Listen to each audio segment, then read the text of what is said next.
ఈ సమయంలో దైవ గ్రంథం నుండి అపోస్తుల కార్యములు మొదటి అధ్యాయం, అపోస్తుల కార్యములు మొదటి అధ్యాయం మొదటి వచనము నుండి మనము చదువుకుందాం. అపోస్తుల కార్యములు మొదటి అధ్యాయం మొదటి వచనం నుండి.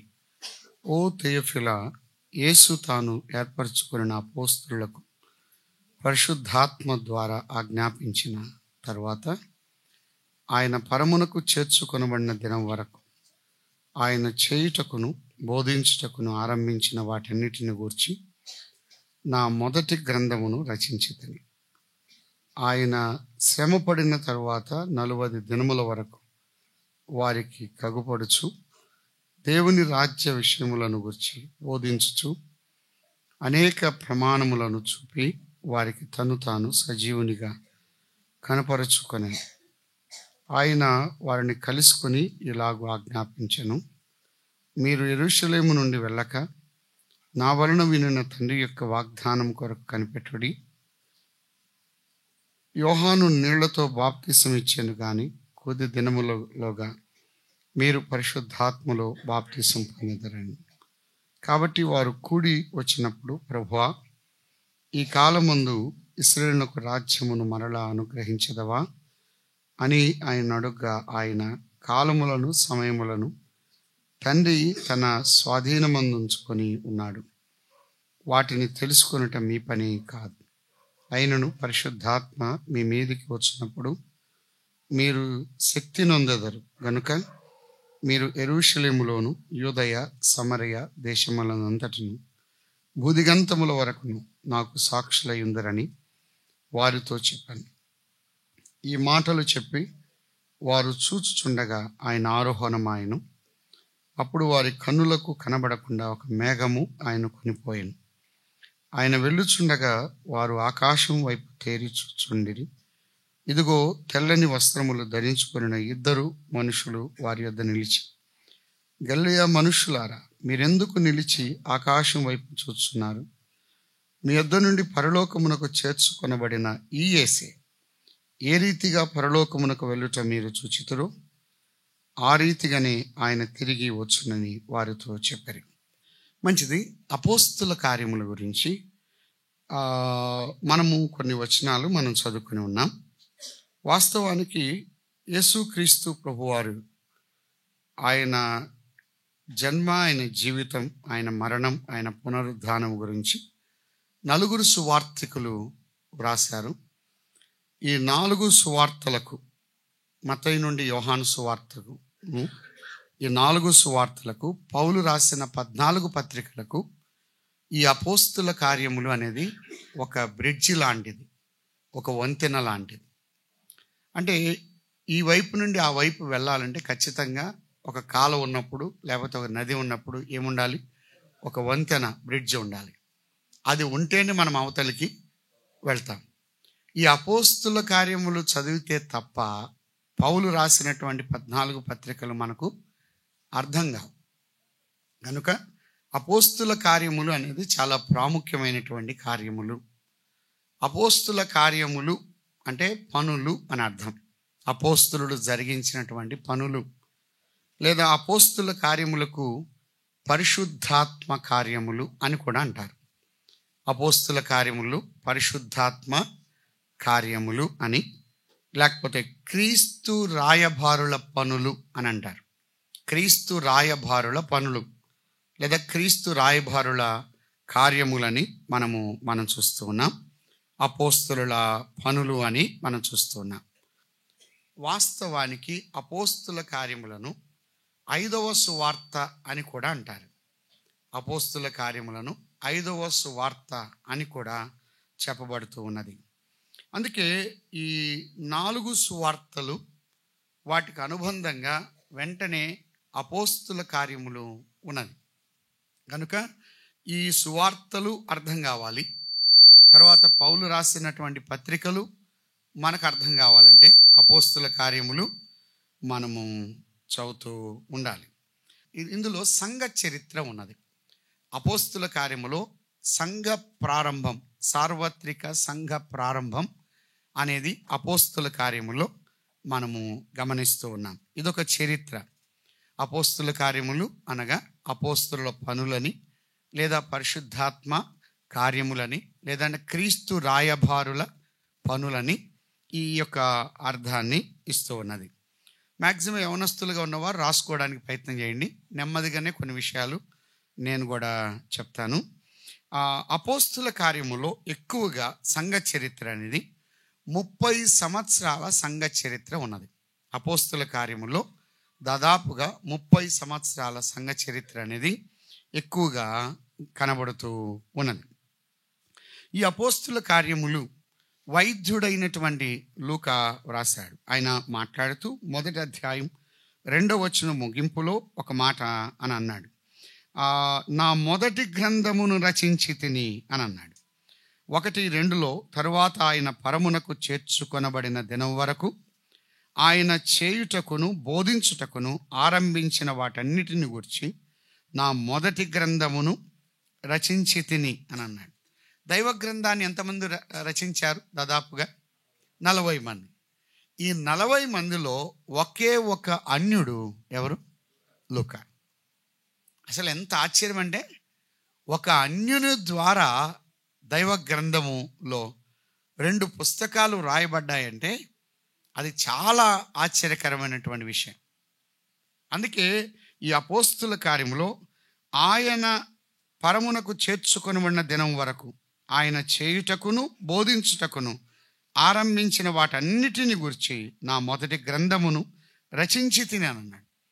యేసు ప్రభు యొక్క జన్మను గురించి రచించినటువంటి పుస్తకాల్లో ఎక్కువగా మత్తయి సువార్త, లూకా సువార్తను మనం చూస్తాం. అందుకే ఇక్కడ మనం చూసినట్టయితే అపోస్తుల కార్యములో ఆయన ఇక్కడ అన్నాడు చేయుటకు బోధించుటకు అని అన్నాడు. ముందు జీవించాడు, ఆ తర్వాత ఆయన బోధించాడు. ముందు జీవించుట, ఆ తర్వాత బోధించుట. అలాగైతే ఈ అపోస్తుల కార్యములు ఎవరిని సంబోధిస్తూ వ్రాయబడిందంటే ఓ థెయోఫిలా అనే మాట మనం చూస్తున్నాం. థెయోఫిలా అనే వ్యక్తి రోమా గవర్నర్గా ఆయన ఉన్నాడు. థియోస్ అంటే దేవుడు, ఫిలియోస్ అంటే ప్రేమ. ఈ మాట మనం చూస్తున్నాం. దేవుణ్ణి ప్రేమించుట. థియోస్ అంటే దేవుడు, ఫిలియోస్ అంటే ప్రేమ. కాబట్టి రోమా గవర్నరు అయినటువంటి ఆ థెయోఫిలాను సంబోధిస్తూ ప్రారంభంలో రాశాడు. అందుకే లూకాసు వార్త 1:1లో మనం చూసినట్లయితే లూకాసు వార్త 1వ అధ్యాయం 1వ వచనాన్ని ఘనత వహించిన థెయోఫిలా అని అన్నాడు. కానీ అపోస్తుల కార్యమునికి వచ్చే సమయానికి 1:1లో ఏమంటున్నాడు? ఓ థెయోఫిలా అని అన్నాడు. లూకాసు వార్తలో ఘనత వహించిన థెయోఫిలా అని మాట్లాడాడు. రోమా గవర్నర్గా ఉన్నటువంటి ఇతడు ఒక గొప్ప అధికారంలో ఉన్నాడని ఏమని సంబోధిస్తూ వచ్చాడంటే లూకా ఘనత వహించిన థెయోఫిలా అని అన్నాడు. కానీ లూకాసు వార్తలో క్రీస్తు ప్రభు యొక్క ఆయన జన్మ, ఆయన జీవితం, ఆయన చేసినటువంటి కార్యాలు, ఆయన మరణం, ఆయన పునరుద్ధానం ఇవన్నీ వివరిస్తూ రాగా ఈ యొక్క థెయోఫిలా కంటే ఘనత వహించిన వాడెవరు? ప్రభు అయిన యేసుక్రీస్తు వారు. అందుకే 2వ పుస్తకంలో ఏమన్నా అంటే ఓ థెయోఫిలా అని అన్నాడు. ఘనత వహించింది థెయోఫిలా కాదు, ఘనత వహించింది మన ప్రభు అయిన యేసుక్రీస్తు వారు. యేసుక్రీస్తు ప్రభు యొక్క ఘనత ముందు థెయోఫిలా యొక్క ఘనత ఏ పాటిది? కనుక అసలైన ఘనుడు మన ప్రభు అయినటువంటి యేసుక్రీస్తు వారు అన్న సంగతిని వివరిస్తూ వచ్చాడు.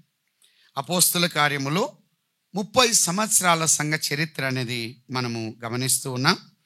అపోస్తుల కార్యములో మీరు సాక్షులు, సాక్ష్యము అనే మాట దాదాపుగా ఎక్కువ సార్లు మనం గమనిస్తాం. సాక్ష్యమిచ్చుట లేదా సాక్షులు అనే మాట 30 సార్లు రాయబడి ఉన్నది. పరిశుద్ధాత్మ, పరిశుద్ధాత్ముడు అనే మాట 70 సార్లు మనం గమనిస్తున్నాం. 70 సార్లు అపోస్తుల కార్యములో ఎక్కువగా వ్రాయబడి ఉన్నది. వాస్తవానికి అపోస్తుల కార్యం మనం చూస్తే 28 అధ్యాయాలు ఉన్నాయి. దాదాపుగా 1007 చరణాలు వచనాలు మనం చూడగలుగుతూ ఉన్నాం. ఇందులో 100 మంది పేర్లు ఉన్నాయి. అపోస్తుల కార్యమని చదివితే 100 మంది పేర్లను ఎక్కువగా మనం గమనించగలం. వ్యక్తులను మనం చూస్తున్నాం. 100 మంది పేర్లు దాదాపుగా కనబడుతున్నాయి. అందులో ముఖ్యంగా 7 మందిని మనం ఎక్కువగా గమనించగలం. 7 మనం ఉన్నారు. పేతురు, యోహాను, స్టెఫెను. వీరి యొక్క పరిచర్య విధానంలో ఫిలిప్పు కనబడుతున్నాడు. ఆ తర్వాత బర్నబా, సీలా, తర్వాత తిమోతి, సౌలు ఎక్కువగా కనబడుతున్నాడు.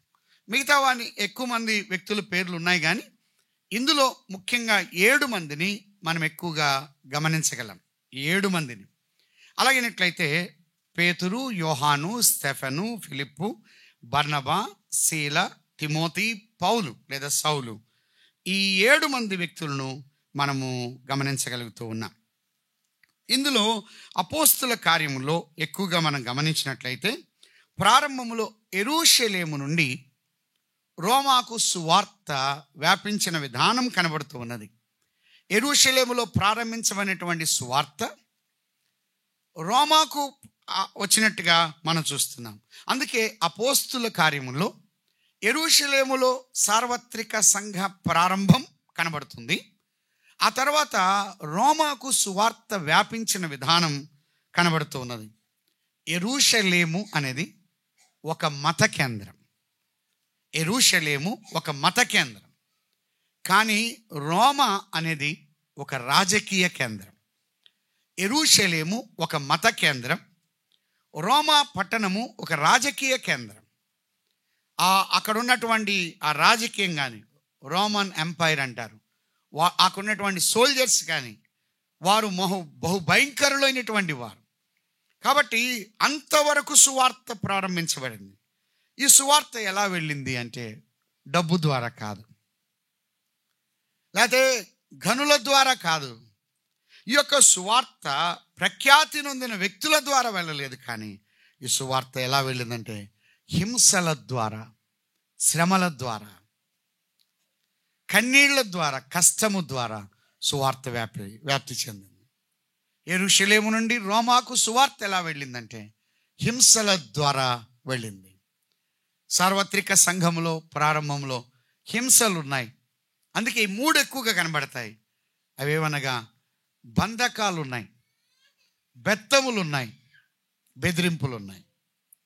బంధకములు, బెత్తములు, బెదిరింపుల ద్వారా సువార్త వ్యాప్తి చెందిన విధానం ఎక్కువగా మనం గమనించగలుగుతూ ఉన్నాం. ఈ అపోస్తుల కార్యములో మనం చూసినట్లయితే యెరూషలేము నుండి రోమాకు సువార్త వ్యాప్తి చెందిన విధానం కనబడుతూ ఉన్నది. ఈ అపోస్తుల కార్యములో వైద్యుడైన లూకా వ్రాసాడు. ఇతడు సిరియా దేశస్థుడు. ఎవరికి రాస్తూ ఉన్నాడంటే థెయోఫిలాకు సంబోధించి రాస్తూ ఉన్నాడు. ఇందులో ముఖ్య వచనం, కీవర్స్, 1వ అధ్యాయం 8వ వచనం. అపోస్తుల కార్యము 1:8.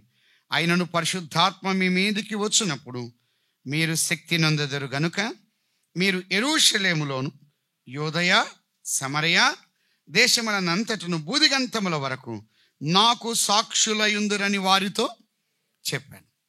కనుక యెరూషలేములో ప్రారంభించబడినటువంటి ఈ యొక్క సంఘ ప్రారంభం మీరు చెదరి వెళ్ళిపోవాలి, యూదయకు వెళ్ళాలి, సమరయకు వెళ్ళాలి, బూదిగంతముల వరకు మీరు నాకు సాక్షులై ఉండాలి అని చెప్తూ వచ్చాడు. ముఖ్యంగా ఇందులో గమనించినట్లయితే ఎక్కువగా 3 రకాలైనటువంటి విభజన మనం చూడగలం. మొదటిది, మొదటి 7 అధ్యాయాల్లో యెరూషలేములో సంఘము సాక్ష్యము కలిగి ఉన్నది. మొదటి 7 అధ్యాయాల్లో యెరూషలేములో సంఘము సాక్ష్యం అంటే సార్వత్రిక సంఘ ప్రారంభం యెరూషలేములోనే ఏర్పడింది. సార్వత్రిక సంఘ ప్రారంభం యెరూషలేములోనే.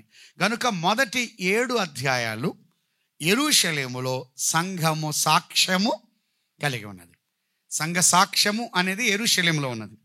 8 నుండి 12వ అధ్యాయం వరకు 8 నుండి 12వ అధ్యాయం వరకు యూదయ సమరయ ప్రాంతములో సంఘము సాక్ష్యము కలిగి ఉన్నది. ఒకసారి చూద్దామా? అపోస్తుల కార్యములు 8వ అధ్యాయం 1వ వచనం. ఆ కాలమందు యెరూషలేములోని సంఘమునకు గొప్ప హింస కలిగినది.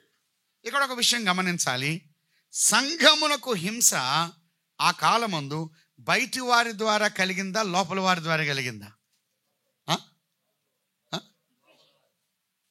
లోపలి వారి ద్వారా కలిగిందా, బయటి వారి ద్వారా కలిగిందా? సంఘ సమస్య లోపల నుంచి వచ్చిందా, బయట నుంచి వచ్చిందా? పౌలు లోపల ఉన్నాడా, బయట ఉన్నాడా? ప్రభు నమ్ముకున్నాడా? సౌలు నమ్ముకోలా.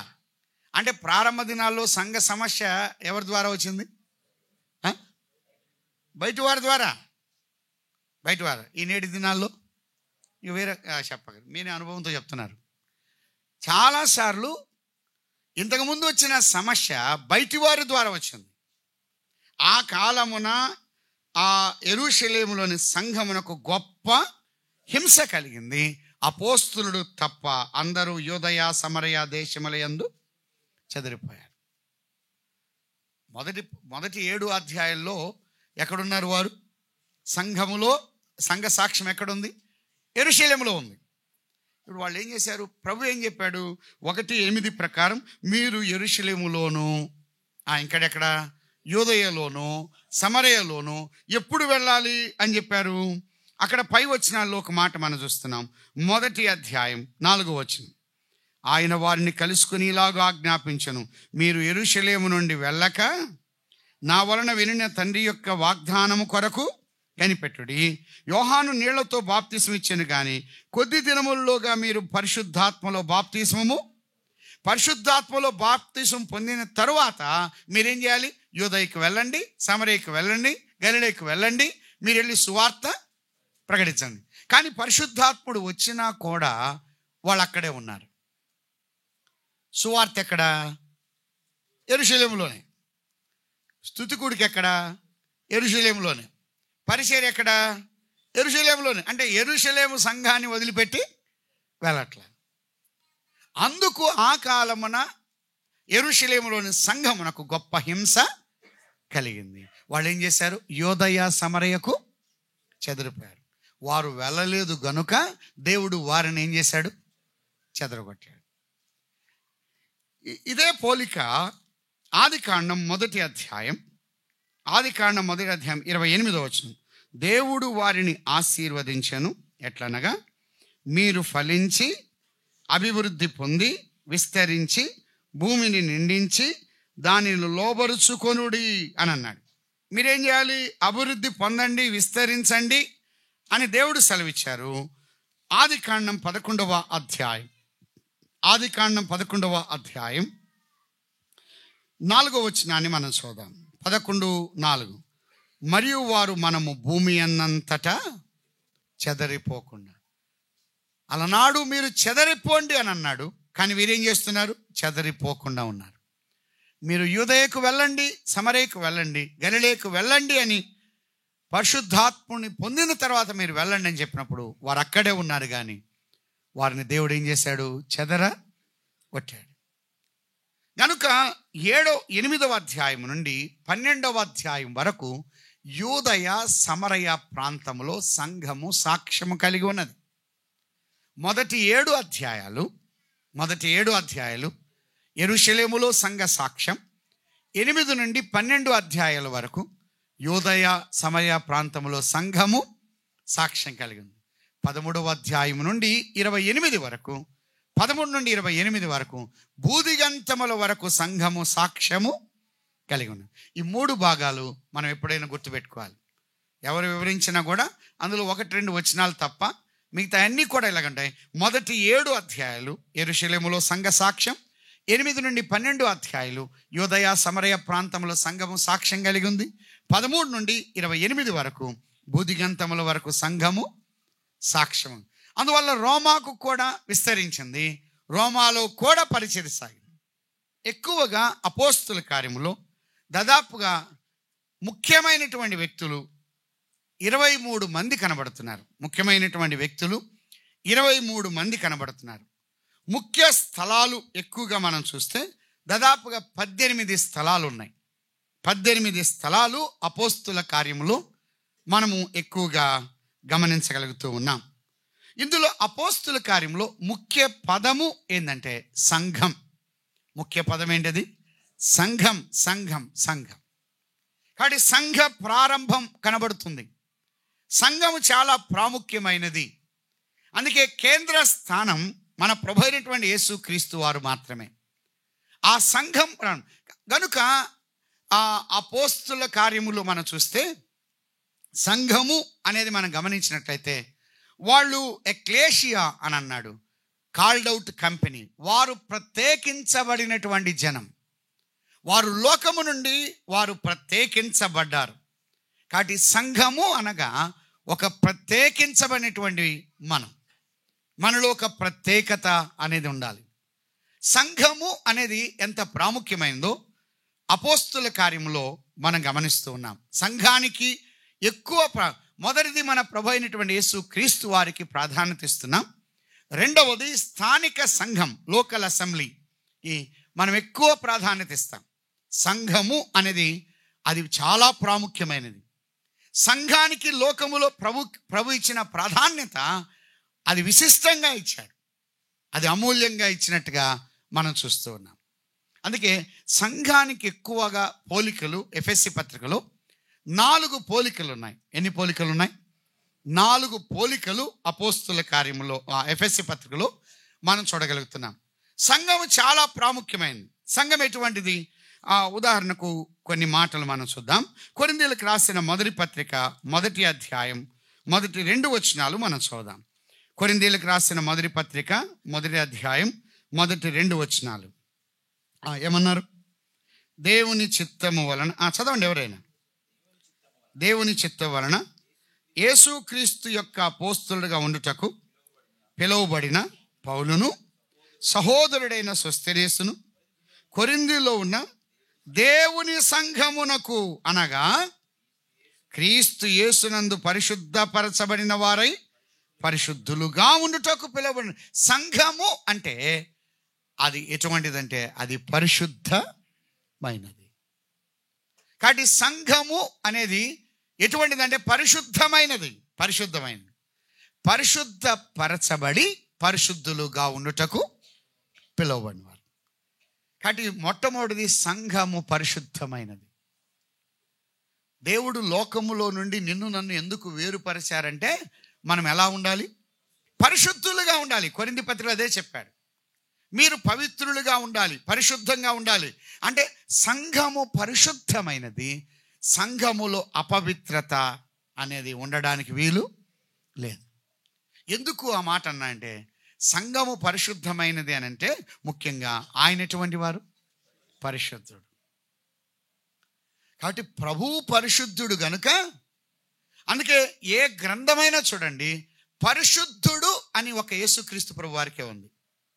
పరిశుద్ధుడు ఇంకెవ్వరికి లేదు. పరిశుద్ధుడు ద హోలీ బైబిల్, పరిశుద్ధ గ్రంథము అనే పుస్తకం కూడా ఈ బైబిల్ గ్రంథానికి తప్ప ఇంక దేనికి లేదు. పరిశుద్ధ గ్రంథం అని. ఆయన పరిశుద్ధుడు, ఆయన పరిశుద్ధుడు కనుక సంఘము పరిశుద్ధమైనది. సంఘము పరిశుద్ధమైనది. సంఘములో ఏమున్నా ఏమి లేకపోయినా 93వ కీర్తన ఇందాక అంకుల్ కూడా జ్ఞాపకం చేశాడు.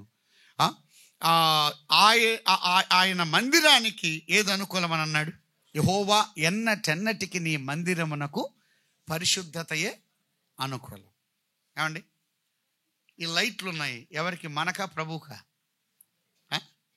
ఈ పట్టలు ఎవరికి? ఫ్యాన్లు ఎవరికి? మనకి. అవునా కదా? ఈ మైక్ ఎవరికి? కానీ ఆయనకు అనుకూలమేది? పరిశుద్ధత. ఆయన కోరేది పరిశుద్ధత. పరిశుద్ధత అనేది ఆయనకు అనుకూలమైనది. కనుక సంఘము అంటే ఒకటి, అది ఎటువంటి సంఘం? అది పరిశుద్ధమైనది. అందుకే సంఘములో పరిశుద్ధులు ఉంటారు. సంఘము పరిశుద్ధమైనది.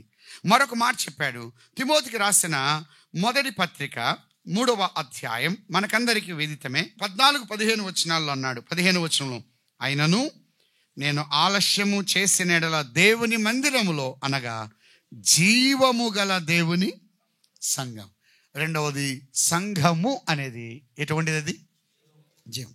ఒకటి సంఘములో పరిశుద్ధత ఉండాలి, రెండవది సంఘములో ఏముండాలి? జీవం ఉండాలి. జీవం ఉన్నది సంఘము కానీ జీవము లేనిది సంఘం. నీవు జీవించుచున్నావన్న పేరు మాత్రం ఉన్నది కానీ నీవు మృతుడు. జీవం ఉన్నదంటే జీవం ఉన్న ప్రతి కణము మల్టిప్లై అయింది, విస్తరించింది. జీవం ఉన్నదంటే ఏముంటాయి? కదలికలు ఉంటాయి. కదలికలు ఉంటాయా లేవా? కదలికలు ఉంటే జీవం ఉన్నదని సంగతి అది. కాబట్టి సంఘములో జీవం ఉండాలంటే సంఘములో కదలికలు ఉండాలి. సువార్త ప్రకటించాలా, బైబిల్ స్టడీ ఉండాలా, విజ్ఞాపన ఉండాలా, బయటకు సువార్తకు వెళ్ళాలా, పరిచర్య జరిగించాలా, గృహాలు దర్శించాలా. ఇవన్నీ కూడా సంఘం ఏమవుద్ది? కదిలించబడుతుంది. కదలిక ఉన్నది కాబట్టి మల్టిప్లై అయింది, విస్తరిస్తుంది, అది వ్యాప్తి చెందింది. జీవమున్న ప్రతి కణం మల్టిప్లై అయింది. అందుకే అని అన్నాడు పేతురుపత్రిక ఏమనంటే సజీవమైన రాళ్ల చేత కట్టం. కాబట్టి ఈ యొక్క రాళ్ల చేత కట్టబడుతున్నాయి సంఘం. నీవు నేను ఆయన రక్తధారల చేత కడగబడిన నీవు నేను ఈ సంఘములో సజీవమైన రాళ్ల చేత ఏమవుతున్నాం? ఈ సంఘం ఏమవుతుంది? కట్టబడుతూ ఉన్నది, అభివృద్ధి జరుగుతుంది. రెండవది జీవం ఉండాలి. మూడవది అక్కడే చెప్పాడు, దేవుని సంఘములో జనులు ఎలాగూ ప్రవర్తింపవలను అది నీకు తెలియవలనని ఈ సంగతులు నీకు వ్రాయిచున్నాను. ఆ సంఘము, ఆ జీవము గల సంఘము సత్యమునకు స్తంభం. కావున సంఘములో ఏముండాలి? సత్యం ఉండాలి. సత్యము లేనిది సంఘం కాదు, సంఘములో సత్యం ఉండాలి. కనుక ఆ సంఘం అనేది సత్యమునకు ఒక స్తంభం అని అన్నాడు, ఒక పిల్లర్ అని అన్నాడు. పిల్లర్ అంటే సాక్ష్యము కలిగి ఉన్నది, సత్క్రియలు కలిగి ఉన్నది.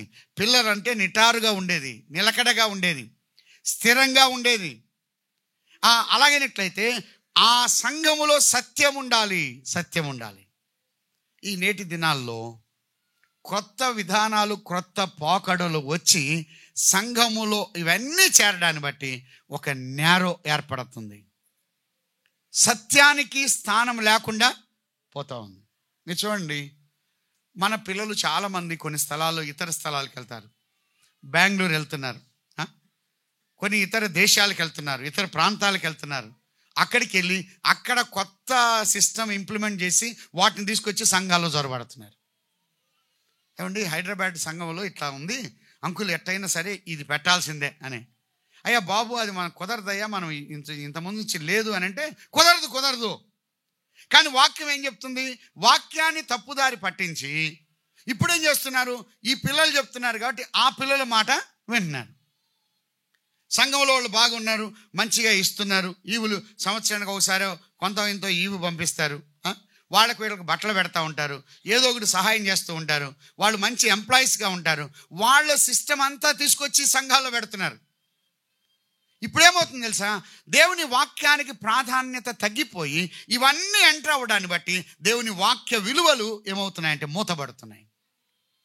ఇంతకుముందు దినాల్లో ఈ దినాల్లో చూడండి ఎంత మారిపోతుందంటే, అవన్నీ ఎక్కడ నేర్చుకున్నారంటే ఎక్కడో సిటీల్లో నేర్చుకుంటున్నారు, వాటిని తీసుకొచ్చేస్తున్నారు. కాబట్టి సంఘములో సత్యము లేదు. ఒకవేళ ఎవరైనా సత్యంగా ఉండాలంటే పెద్ద చెప్పొచ్చాడయ్యా అని అంటున్నారు. ఈయన మాకన్నా బాగా తెలుసా అని అంటున్నారు, వాళ్ళకన్నా బాగా తెలుసా అని అంటున్నారు. ఇప్పుడు ఏమైపోతుంది? అన్నీ ఎంటర్ అయిపోతున్నాయి.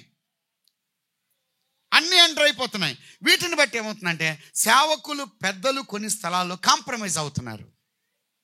అందుకే పెళ్ళిళ్ళకి కానీ ఫంక్షన్లకు కానీ కొన్ని అకేషనల్గా ఉన్న విషయాల్లో ఏమవుతున్నారు? అందరు ఏమవుతున్నారు? కాంప్రమైజ్ అయిపోతున్నారు. ఒకవేళ ఉండకుండా వెళ్ళిపోయారనుకోండి, ఈయన పెద్ద భక్తిపరుడు అండి అని అంటున్నారు. ఎంత విచారకరమైన సంగతి. సంఘము సత్యము కలిగినది.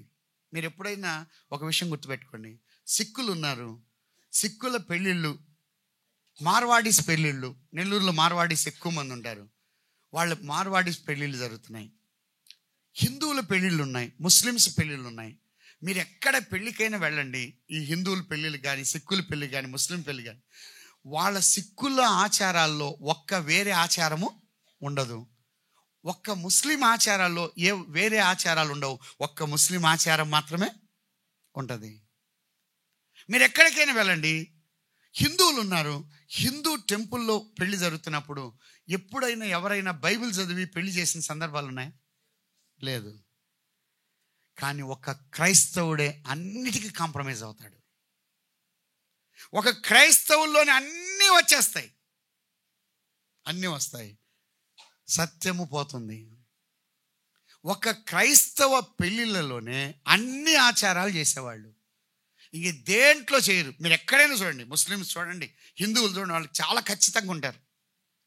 సిక్కులు ఖచ్చితంగా ఉంటారు, మార్వాడీస్ ఖచ్చితంగా ఉంటారు, బౌద్ధులు ఖచ్చితంగా ఉంటారు.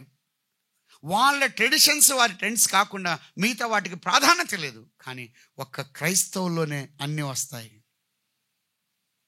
సమస్య అంతా ఎప్పుడు వస్తుందంటే సంఘానికి, మీరు ఎప్పుడైనా గుర్తుపెట్టుకోండి, సమస్య అంతా ఎప్పుడు వస్తుందంటే సంఘానికి పెళ్ళిళ్ళప్పుడు, గృహప్రవేశం అప్పుడు, సావులప్పుడు వస్తుంది. ఎవరైనా చచ్చారంటే సంఘంలో పెద్దలు సేవకులు చచ్చిపోవాల్సిందే. నాకు గుండె దడదడ కొట్టుకుంటూ ఉంటుంది. ఎవరైనా చస్తే చాలు, ఇది ఇప్పుడు ఏం చేయాలి?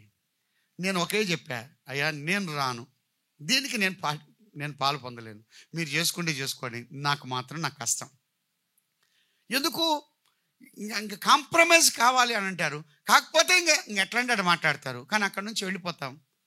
కానీ కొన్ని విషయాలు ఇప్పటికి తెలుసుకున్నారు, ఆయన ఇన్వాల్వ్ కాడు ఇటువంటి విషయాలు. ఎందుకంటే అది చూడండి, గృహప్రవేశం అప్పుడు వేస్తే అప్పుడు అంతే. ఓ బ్రదర్ ఫోన్ చేసి, అన్న 4:30కు వచ్చి ప్రార్థన చేస్తాను, తెల్లారి 4:30కు వచ్చి ఏం ప్రార్థన చేయాలి అన్న? ప్రార్థనతో ఏదైనా ప్రారంభించాలి కదా. చేసే పని చండాలమైన పని దేంతో ప్రారంభించాలి? ప్రార్థనతో ప్రారంభించాలి. పాలు కొండం ఎందుకు, పొంగించడం ఎందుకు? ఊరిక డబ్బులు వేస్ట్. ఇదేంటంటే ఇది కొత్త సిస్టమ్. అది ఇవన్నీ రావడాన్ని బట్టి చాలా కష్టమైంది. ఏ రోజైనా చచ్చిపోవచ్చు, కానీ మంగళవారం మాత్రం ఆదరణ కొడుకు పెట్టకూడదు. మంగళవారం చచ్చిపోయింది, మంగళవారం చచ్చిపోయాడు, మంగళవారం పెట్టకూడదు, శుక్రవారం పెట్టకూడదు. అదేంటంటే మనం కావాల్సింది సంఘం. మా బంధువులు వద్దంటున్నారన్న, బంధువులా? మరి ప్రభువు నమ్ముకున్న తర్వాత మన ప్రత్యేకత ఏంటి? సంఘము సత్యమునకు స్తంభం. ఈ గ్రామంలో, ఈ పట్టణంలో, ఈ వీధిలో సంఘం ఉన్నదంటే ఏమున్నది? సత్యం ఉన్నది అని అర్థం. వాళ్ళు ఇది చేయరండి, ఇది పాటించరండి, వీటిని అనుసరించడండి, ఇటు కాంప్రమైజ్ కారండి. అసలైన విశ్వాస జీవితం ఎప్పుడు బయటపడుతుంది అంటే పెళ్ళిళ్ళప్పుడు బయటపడుతుంది. నిజంగా అప్పుడు బయటపడింది. అరే ఈ బ్రదర్ ఏమో అనుకున్నాం, ఇంతేనా అని అనిపించింది. గృహప్రవేశం అప్పుడు బయటపడింది, చావులప్పుడు బయటపడింది. కానీ సంఘము సత్యమునకు స్తంభం. సంఘ ప్రారంభంలో సంఘము అనేది ఎంత విశిష్టమైనదంటే, అందుకన్నాడు స్వరక్తమిచ్చి కొన్న ఆ సంఘం అనలేదు, ఒక మాట ఉంది, తన సంఘం అని ఉంది. సంఘం ఎవరిది? దేవుంది. మనం పనివాళ్ళం మాత్రమే. పని అమ్మాయి మన ఇంటికి వస్తుంది, మన ఇంట్లో బెడ్రూమ్కి వెళ్తుంది, శుభ్రం చేస్తుంది, హాల్కి వెళ్తుంది, శుభ్రం చేస్తుంది, కిచెన్కి వెళ్తుంది, శుభ్రం చేస్తుంది, అన్ని గదులు తిరుగుతుంది, అన్ని స్థలాలకు వెళ్తుంది, అన్ని శుభ్రం చేస్తుంది. ఏది తనది కాదు. సంఘం అంతే. మనం వస్తాం, పని చేస్తాం, వెళ్ళిపోతాం. సంఘం మంది కాదు. సంఘం ఎవరిది? ప్రభు. నా పనిలో నేను చేశాను, వెళ్ళిపోయాను. మనోహరన్న టైంలో చేశారు, వెళ్ళిపోయారు. మా నాన్న దేవయ్య వాళ్ళు బేస్తవారపేటలో ఉన్నాను, అక్కడ చేశారు, వాళ్ళు వెళ్ళిపోయారు అంతే. అలాగని చెప్పేసి మా నాన్న ఉన్నాడు ఆ సంఘంలో, కానీ ఖచ్చితంగా మేము కూడా ఉండాల్సిందే, కుదరదు. అది నేను ఎక్కడున్నానో అక్కడ స్థానిక సంఘంలో నేను అక్కడ ఉండాలి, అంతేగాని సంఘాలు అనేది వారసత్వాలుగా రాకూడదు. కానీ ఆ కుటుంబంలో భక్తిపరులుగా ప్రభువును ప్రేమిస్తూ ఉండగా, సేవిస్తూ ఉండగా, ప్రభు పిలుపు మేరకు ఆ యొక్క సంఘంలో కొనసాగించవచ్చు. కానీ నమ్మని వ్యక్తులను తీసుకొచ్చి సంఘాల్లో పెట్టి డిస్టర్బ్ చేసినట్లయితే దానివల్ల సంఘానికి మాత్రం క్షేమము కలగదు. అదైతే సత్యమునకు స్తంభం ఆ సంఘం అని అన్నాడు. కాబట్టి ఆయన స్వరక్తమిచ్చి కొన్నాడు. ఒక్క మాట చెప్పి నేను ముగిస్తాను. 4 పోలికలు ఎక్కువగా ఉన్నాయి. ఎఫెసీయులకు రాసిన పత్రిక 1వ అధ్యాయం మొదటి అధ్యాయం 22వ వచనం. మరియు సమస్తమును ఆయన పాదముల క్రింద ఉంచి సమస్తము పైన ఆయనను సంఘమునకు శిరస్సుగా నియమించను.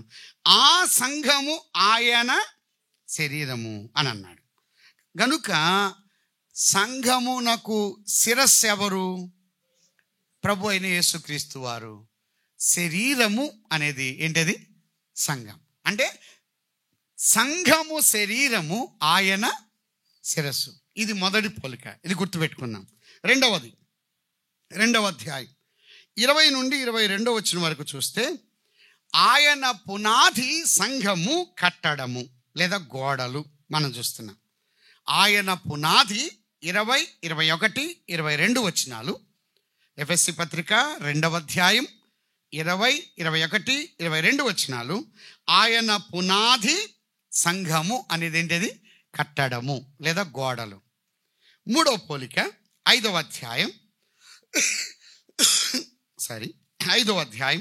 22 నుండి 33 వరకు. 22 నుండి 33 వరకు. ఆయన వరుడు, సంఘము వధువు.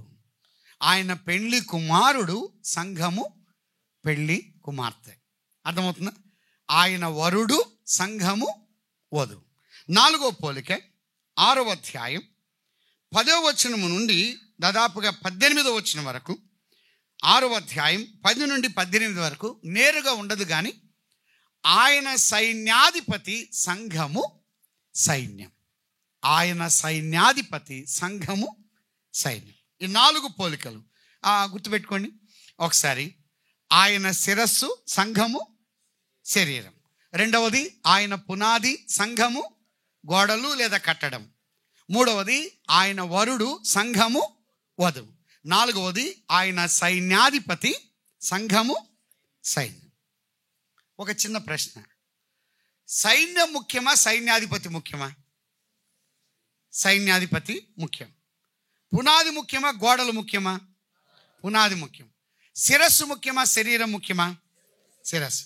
పెళ్లి కొడుకు ముఖ్యమా, పెళ్లి కూతురు ముఖ్యమా? ఇక్కడ ఇద్దరు అంటున్నారు, తిమోతన్న కూడా. ఇక్కడికి వచ్చే సమయానికి ఇద్దరు అంటున్నారు. అందుకే అది లాస్ట్న చెప్పాను. వరుడు ముఖ్యమా, వధువు ముఖ్యమా? ఇద్దరు ముఖ్యమా అంటున్నారు. పెళ్లి చేసుకోవడానికి అబ్బాయిని కూర్చోబెట్టారు. ఇక్కడ ఉదయం నుండి సాయంకాలంలా కూర్చున్నాడు. ఎవరుండాలి? పెళ్లి జరగాలి, ఎవరుండాలి? పెళ్లి కుమార్తె. అసలు పెళ్లి కుమారుడు అని ఎవరిని అంటారు తెలుసా? పెళ్లి కుమార్తె గలవాడు పెళ్లి కుమారుడు.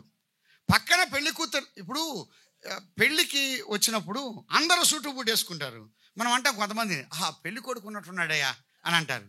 అసలు పెళ్లి కొడుకు ఆయన కాదు అంటే అట్టుంటారు. అందరూ అట్టే కనపడతారు కొంతమంది. కానీ అసలైన పెళ్లి కొడుకు ఎవరని తెలియాలంటే ఎవరుండాలి? పక్కన పెళ్లి కుమార్తె ఉండాలి. అంటే శిరస్సు ఎంత ముఖ్యమో శరీరం అంతే ముఖ్యం.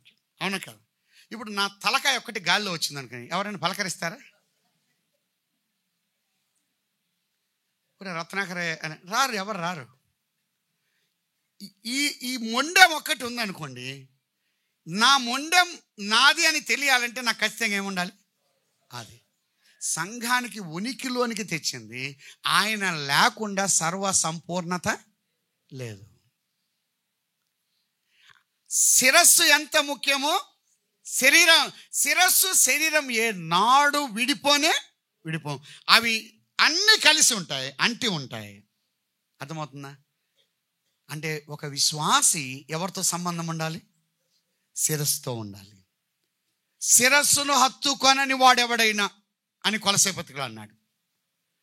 శిరస్సు శరీరం ఈ రెండు కలిసి ఉంటాయి. కేంద్ర నాడీ వ్యవస్థ అనేది శిరస్సులో ఉంది. నియంత్రించేది శిరస్సే, నిర్వహించేది శిరస్సే, పొమ్మని చెప్పేది శిరస్సే, వద్దనేది శిరస్సే. ఆయన శిరసత్వము కింద నీవు నేను ఉండాలి. అంత ముఖ్యం. పెళ్లి కుమారుడు ఎంత ముఖ్యమో పెళ్లి కుమార్తె అంతే ముఖ్యం. పునాది ఎంత ముఖ్యమో గోడలు అంతే ముఖ్యం. సైన్యాధిపతి ఎంత ముఖ్యమో సైన్యము అంతే ముఖ్యం. కనుక అందుకే అన్నాడు, అంత గొప్ప ప్రాధాన్యత యేసుక్రీస్తు ప్రభువారు సంఘానికి ఇచ్చారు. గనుక ఒక్క మాట, నీవు నేను సంఘానికి ఎంత ప్రాధాన్యత ఇస్తున్నా? ఆయన స్వరక్తమే ఇచ్చాడు. ఇంత గొప్ప ప్రాధాన్యత ఇస్తే నీవు నేను సంఘానికి ఎంత ప్రాధాన్యత ఇస్తున్నాం? కనుక సార్వత్రిక సంఘ ప్రారంభం ఉన్నది. ఆ సంఘానికి అంత ప్రయారిటీ ఉన్నది. సంఘం అనేది ప్రత్యేకించబడింది. నీవు నేను ప్రత్యేకించబడినటువంటి మనము ప్రత్యేకించబడ్డాం, పరిశుద్ధపరచబడ్డాం, ప్రత్యేకించబడ్డాం. ఆయన పిల్లలుగా మనము జీవిస్తూ ఉన్నాం. మనందరినీ ఆయన ఏం చేశాడంటే సంఘములో చేర్చాడు. మనల్ని సంఘములో ఆయన ఉంచాడు. ఉదాహరణకు ఒక్కసారిగా కొన్ని వివరాలు ఇచ్చి నేను ముగిస్తాను. ఎక్కడి నుండి పౌలు రాశాడు అంటే, ఎక్కువగా రోమా చెరసాల నుండి పౌలుతో ఉన్నప్పుడు లూకా ఈ యొక్క పుస్తకాన్ని రాశాడు. పౌలుతో కూడా రోమా చెరసాల్లో ఉన్నప్పుడు ఈ యొక్క పత్రిక లేదా అపోస్తుల కార్యమును రాశాడు. మీరు ఒక మాట గమనించండి, లూకా ఒక సేవకుడు కాదు, లూకా ఒక పెద్ద కాదు, లూకా ఒక సామాన్యమైనటువంటి విశ్వాసిగా కొనసాగాడు. లూకాను గురించి కొలస్సే పత్రికలో ఒక మాట ఉన్నది. 4వ అధ్యాయం, కొలస్సీలకు రాసిన పత్రిక 4వ అధ్యాయం 14వ వచనం ఏమన్నారు? లూకా అను ప్రియుడైన వైద్యుడు. వైద్యుడు అంటే కట్టేవాడా లేకపోతే నాశనం చేసేవాడా? గాయాన్ని రేపేవాడా, గాయం మాన్పేవాడా? లూకా ఎవరంటే ప్రియుడైన వైద్యుడు. పౌలుతో పాటుగా చివరి వరకు ఉన్నవాడు ఎవరంటే లూకా మాత్రమే. తిమోతికి రాసిన 2వ పత్రిక 4వ అధ్యాయంలో ఒక మాట చూద్దామా? 4వ అధ్యాయం 11వ వచనం, లూకా మాత్రమే నా యొద్ద ఉన్నాడు. రోమా చెరసాల్లో పౌలు ఉన్నప్పుడు చివరి వరకు పౌలుతో ఉన్నవాడెవరంటే లూకా.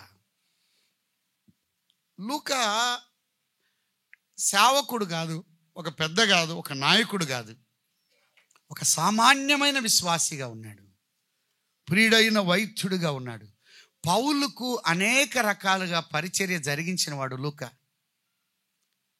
పౌలుకంట కంటి జబ్బు ఉంది, ఎప్పుడు కారుతా ఉండేది, చూడ్డానికి వికారంగా ఉన్నాడు. గలతీ పత్రికలో అని అన్నాడు, చాలా చూడ్డానికి అంత వికారంగా ఉండేవాడు. దేవదూతల వలె దేవుని వలె నన్ను మీరు అంగీకరించారు, నా శరీరములో మీకు అసహ్యంగా ఉన్నదాన్ని బట్టి మీరు నన్ను తృణీకరించలేదు అని అన్నాడు. అటువంటి పౌలు దగ్గర లూకా వైద్యుడుగా ఉన్నాడు. పౌలుతో పాటు తిరిగేవాడు. పౌలు ఎక్కడున్నా కూడా అక్కడ ఉండేవాడు. పౌలుకు పరిచర్య జరిగించేవాడు. ప్రయాణ జీవిత యాత్రలో పౌలుతో పాటుగా కలిసి యాత్ర సాగించినటువంటి వాడు లూకా. ప్రియుడైన వైద్యుడు, అనేక రకాలుగా పౌలుకు తోడ్పడ్డాడు, సహకరించాడు. ఏమయ్యా ఇంతకాలం నీతో తిరిగా, ఒక సంఘాన్ని అప్పగించవా అని అడిగినవాడు కాదు. అది నా పని. అది కొన్నిసార్లు అంటారు, నేను ఇంతకాలం మందిరంలో ఉన్నా, ఇంకా నన్ను పెద్దగా ఎప్పుడు చేస్తారు, ఇంకా నన్ను సేవకుడిగా ఎప్పుడు చేస్తారు, అసలు ఆ అర్హత లేకపోయినా అడిగేవాళ్ళు ఉన్నారు. ఈ మధ్య కాలంలో ఒక సంఘంలో సమస్య వచ్చింది. అదేంటంటే, నువ్వు 25 సంవత్సరాల నుంచి ఈ సంఘంలో ఉన్నావు, అసలు నీ వల్ల ఏ వేస్ట్ అని అన్నాడు. అని పుల్లబెట్టిపోయాడు. సేవకులుగా వచ్చిన వాళ్ళు మేము అటాడిగా చేయాల్సింది. 25 సంవత్సరాల సంఘాలు ఉండి ఏం ప్రయోజనం నీకు? సేవకుడు గాల పెద్ద గాల, ఇంక వేస్ట్ అని అన్నాడు. ఆ రోజు నుంచి కుర్చీ ఎక్కి కూర్చున్నాడంట. నన్ను పెద్దడిగా చేస్తారా లేదా? అయ్యా నువ్వు ఏం చేయలేవు, పాడలేడు, వాక్యం చెప్పలేడు, పరిచయం. నేను ముందు నుంచి ఉన్న సంఘంలో, ముందు నుంచి ఉన్నాడు. కానీ లూకా అన్నీ చేయగలడు, కానీ లూకా పని అది కాదు. సోదరుడా సోదరి, కొంతమంది విశ్వాస జీవితంలో సామాన్యమైన విశ్వాసులుగా చివరి వరకు ఉంటారు, నమ్మకంగా పనిచేస్తారు. అలాగని పరిశుద్ధాత్ముడు లూకాను పక్కన పెట్టలేదు. ఈ లూకా ద్వారా 2 పుస్తకాలు రాశాడు.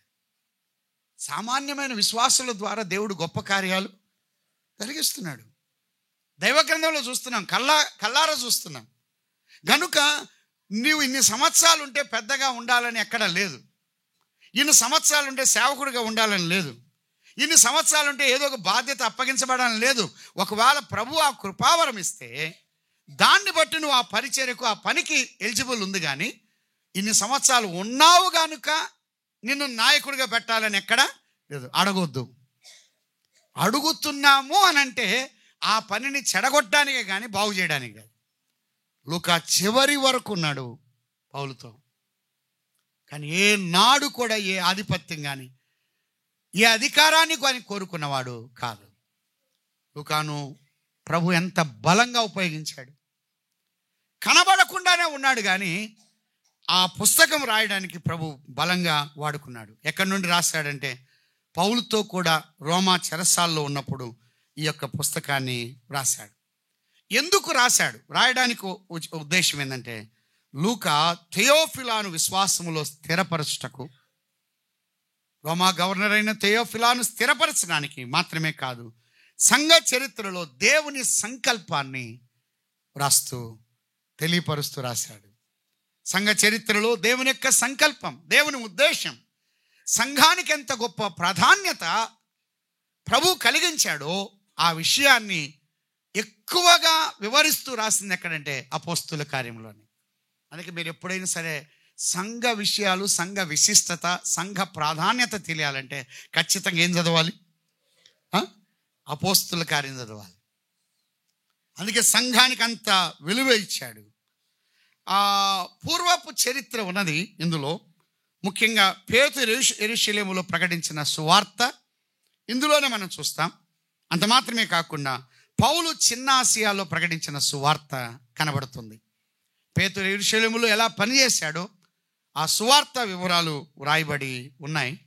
చిన్న ఆసియాలో పౌలు ఎలా సేవ జరిగించాడో అపోస్తుల కార్యములో ఉన్నది. నేను ముగిస్తున్నాను. ఇటువంటి సంఘం అనేది ఒక ప్రత్యేకమైనది. నన్ను మన ప్రభు ప్రత్యేకపరిచాడు.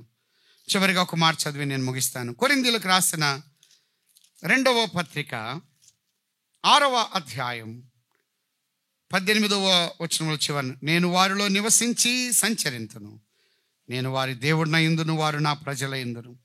కావున మీరు వారి మధ్య నుండి బయలువెడలి ప్రత్యేకముగా ఉండుడి, అపవిత్రమైన దానిని ముట్టకూడని ప్రభువు చెప్పుచున్నాడు.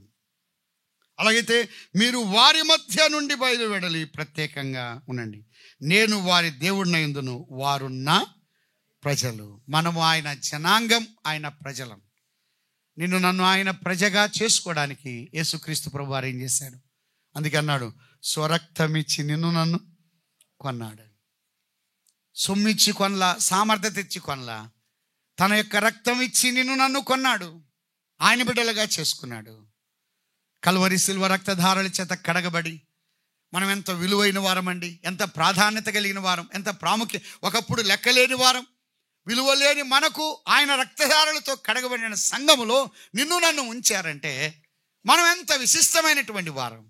అయితే నేను సంఘానికి ఎంత ప్రాధాన్యత ఇస్తున్నాం, సంఘానికి ఎంత విలువిస్తున్నాం. అమ్మాయ్య, ఇంకా ఆయన రక్తధారల చేత కడబడకపోతే ఈ సమయంలో యేసయ్యా, నేను పాపిని, నా పాపాలు మీ కల్వరి సిలువ రక్తధారల చేత కడిగి నన్ను పవిత్రపరచండి అంటే చాలు. సంఘం ఏర్పడడానికి దాని వెనక ప్రయాస, దాని వెనకబడినటువంటి పాటు, ఆ గాయం, ఆ వేదన, పెయిన్ ఇంతింత కాదు. నన్ను సంఘములో చేర్చాడు. మనకు ఒక ప్రత్యేకత. నా మటుకు నేను చాలాసార్లు అనుకుంటాను, ఒకవేళ ప్రభు నమ్మకపోతే నా జీవితం ఏమయ్యేది, లోకంలో కలిసిపోయిండే ఏ విధంగా ఉండేది. కానీ ఈ రోజున నేటి ప్రజల ముందు, పరిశుద్ధుల ముందు, విశ్వాసుల ముందు కలిసి సహవాసం చేస్తున్నారంటే అది కేవలం దేవుని యొక్క కృప. ఆయన కల్వరి సిల్వ రక్తధారల చేత నన్ను కడిగి పవిత్రపరిచాడు. ఆ సంఘములో ఒక అవయవముగా, ఒక భాగంగా ప్రభు ఉంచాడు. ఇంకా అలా ఉండకుండా ఉన్నట్లయితే ఈ సమయంలో ఆయన విశ్వాసం ఉంచితే చాలు. అపోస్తుల కార్యం ఒక విశిష్టమైన పుస్తకం. వాటిని మనం కొంత ధ్యానం చేస్తాం, ప్రార్థన చేద్దాం. దయగల దేవా, మీరు అందించిన మాటలు బట్టి స్తోత్రములు. అల్పులమైన మా కొరక కల్వరి సిలువలో రక్తాన్ని ధారపోసి ప్రాణం బలిగా పెట్టి మాకు ఇచ్చిన రక్షణను బట్టి స్తోత్రములు. తిరుగా జరిగే క్లాసులో కూడా మీ సహాయాన్ని అందించమని మా ప్రభువును, ప్రియ రక్షకుడైన యేసు క్రీస్తు ప్రభు నామమున స్తోత్రము చెల్లించి ప్రార్థించి అడిగి వేడుకుంటున్నాము తండ్రి. ఆమేన్.